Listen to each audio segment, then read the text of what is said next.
English, English. Very great. Excellent.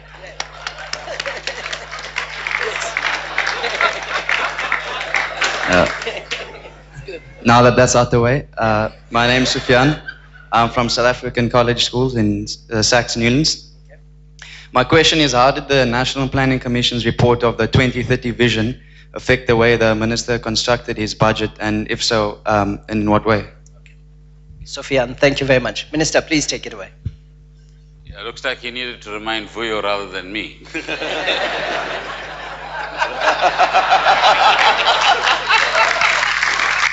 It happens sometimes. That's a very important question. President Zuma put in place a National Planning Commission with the thought that as South Africans, we need to know what kind of South Africa do we want in 20 years' time. One component of the work that they did is what kind of economy do we want in 20 years' time. And in the speech, we do talk about what is South Africa's vision for this economy in 20 years' time. And that vision now acts as a, if you like, goal that all South Africans can work towards. So it's an economy which has much greater employment than what we have now. It's an economy that grows much faster than it does now. It's an economy that in 20 years doesn't lose its position as the premier economy on the African continent. It's an economy that everybody wants to trade with. It's an economy that has the right mix of private sector, government, and the social sector. It's an economy that is dynamic, it's innovative, it's competitive, and can hold its own in what will be probably a much more competitive world than we have today at that point in time. But it's also an economy that has highly skilled people, people like yourself, Sufyan, who are skilled enough to compete with the best in the world, not just in cricket, which we do occasionally, but in the various endeavors in which we need to demonstrate South Africa's excellence and if need be, our superiority as well. So it plays a very important part, and thank you for asking that question. Marutula asked what changes the budget made in order to sustain the economy. I was stolen your thunder, Vuyo. Yes, it's Nolutando. Yes, Minister. Nolutando. Thank you. Nolutando. Nolutando, yes. So you're correcting me this time. That's good. The first is, of course, in relation, I should give that to the DG in a moment. The first is in respect of sustaining our finances. And one of the most difficult balances that many economies have had to make is how do you ensure that you sustain growth in an economy, on the one hand, but in doing so, don't put yourself into excessive debt. And it's a balance that in many parts of Europe they've got wrong. We've been pressured as governments by certain sections of the markets to say focus only on austerity. Doesn't matter the impact that it makes on people's lives. And I think in South Africa, we've actually had a very good balance, which enables us to say that over a period of time, we're narrowing our deficit, which means we're paying less interest on our borrowings, which then means that we are able to spend more on our expenditure programs rather than on paying interest to the people we borrow money from. And that's one element that we've had to focus upon. The second is to constantly ask the question, what can we do to provide, if you like, a stimulus to the economy?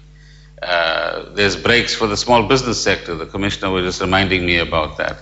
Micro businesses are exempt from tax up to 63,000 rands or thereabouts. The tax rate has come down from 10% to 7%. And like that, you have a number of other examples. Support for the special economic zones or IDZs. Support for the competitiveness package, 25 billion rands over 6 years. And all of those are things that we introduced, not just as a treasury, but with our partners in various departments to sustain the economy. Let me see if the Director General would like to add a few things. What's also very important is building to the long-term future of the country. Minister has touched on the debt issue, But one of the things that the country needs is a very strong skills base, and therefore by channeling resources into education and skills broadly, we are building towards that future, because if we do not have a skilled labor force, we will not be able to compete in the period ahead. But at the same time, we also have to find the balance, because we currently have people with very limited skills or no skills at all.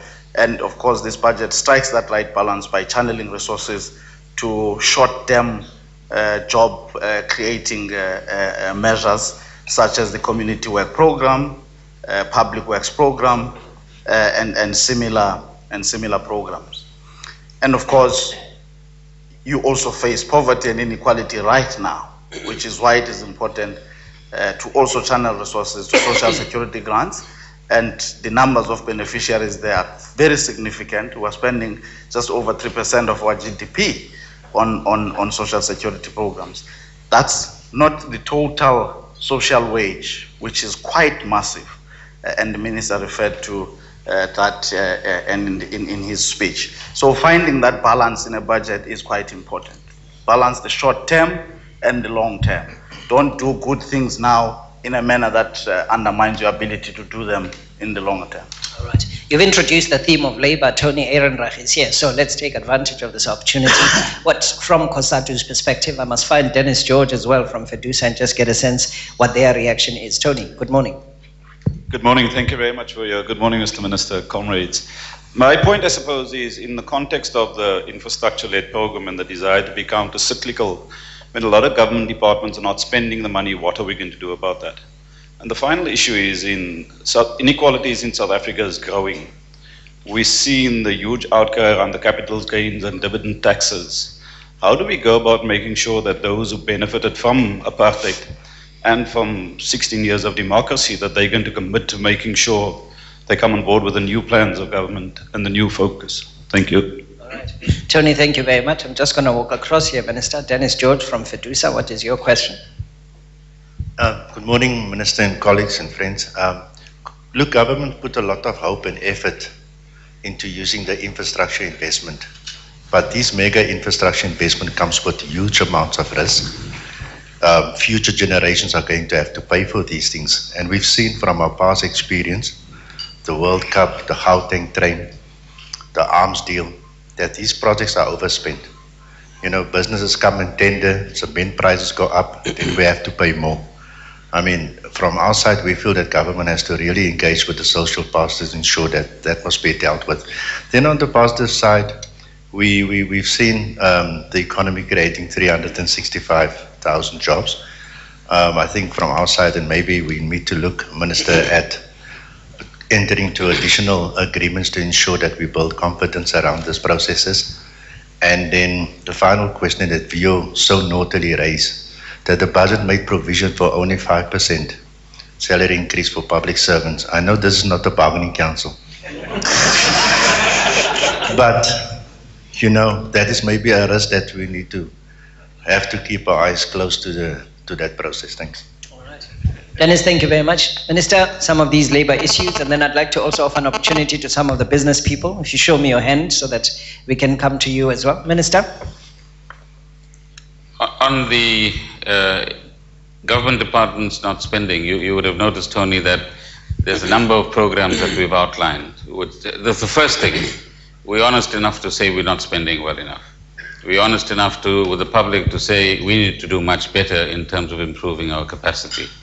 And the third is that there's a whole lot of plans to improve our capacity, not just to spend, but to implement things in a cost-effective way. Because we can also have spending with 200% margins going in the wrong direction for the wrong reason.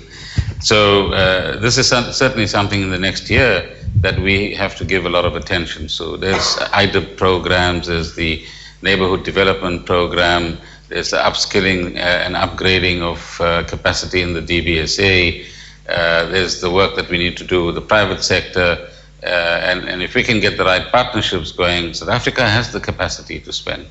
But South Africa also has a little bit of a bad habit where costs escalate.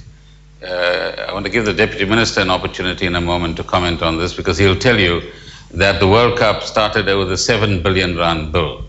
It ended with a 33 billion rand bill, you see. Now, we can't afford those sorts of escalations. And so what we do require in the context of what Dennis said is indeed the right kind of partnership, so that the right ethical framework is also put in place, where we don't overcharge and we don't add things to the bill and compound the problem for ourselves. On the inequality question, I think our message is very clear. We've got to come together as Team South Africa. We've got to learn to share. We can't just appropriate for ourselves. And a question that many people ask, after you've got your first 10 or 20 million, what do you want to do with the next 100? You know, and that is where the current social system and economic system provides the wrong, if you like, incentives to people. All you want to do is accumulate money for yourself. I don't care what happens to the next person. What we're learning, not just from South Africa, but now from the world, that inequality undermines growth. Inequality undermines social stability. Inequality doesn't give you the stability over the longer term in any society. So we must make some extraordinary efforts now to get a culture of sharing going in South Africa. And our younger generation in particular is beginning to become guilty of conspicuous consumption. We want the smartest, I won't pick any apparel because I might get into trouble with some people, but we want the best things rather than a functional thing. And government can't do this alone. This is something that needs to become a conversation in our society as a whole. Mr. Deputy Minister, would you like to add your voice to this on the infrastructure side? Thanks, Minister. I hope you are not implying that I was responsible for the escalation from 7 to 33. We'll come back to that later. After a number of accusations arising from yesterday's title. But the issue of infrastructure and government's inability to spend is real cause for concern. Of the 260 billion allocated in the past financial year, we found that only 68%, which is about 170 billion, was spent. And so now we're sitting with two things. We are accused of not allocating enough for infrastructure, but when it is allocated, we're also in a situation where we have to embarrassingly report that we have not spent what had been allocated. I think one of the interventions that we now have is the establishment of the Presidential Infrastructure Coordinating Commission, which one of its tasks is to, one, ensure that there's proper coordination, but also that in the implementation of infrastructure, the projects go through a rigorous process from the early stages of conceptualization, pre-feasibility, feasibility, and as they go through that actually strengthens the planning part of it, because besides the capacity at the implementation, but also it emerges that that area was also not very strong. So we take that seriously. There is a structure that seeks to do that, and we are going to actually ensure also that we hold public servants accountable for this, and we trust that also the labor movement is going to work with us to ensure that before we fire the politicians, we first deal with we fire the workers that do not deliver. I think it must be a crime not to deliver to the poor people when the money has already been allocated, and I think it must be a labor crime. All right. A labor crime. Thank you very much, Deputy Minister. Before I'm accused of ducking Dennis's last point. Yes. He's right. This is not the bargaining council. Okay. Okay. I want to give you a chance. Yes. If you please stand and tell us who you are, and then you can put your question to the Minister.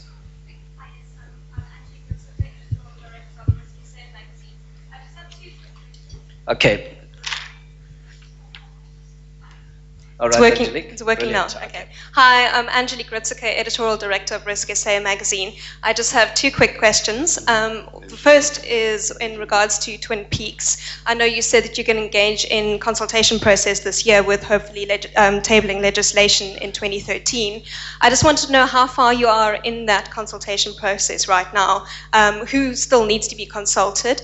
And my second question is, I see you were talking about asking financial services institutions to reduce costs. And I think you were talking about savings and investments, particularly, and also annuities. I just really wanted to know how government is going to enforce that and how involved you're going to be in making sure that that happens. Thanks. All right, thanks, Angelique. Minister, here's a student from UCT with a question as well. Please stand. Thank you. Good morning.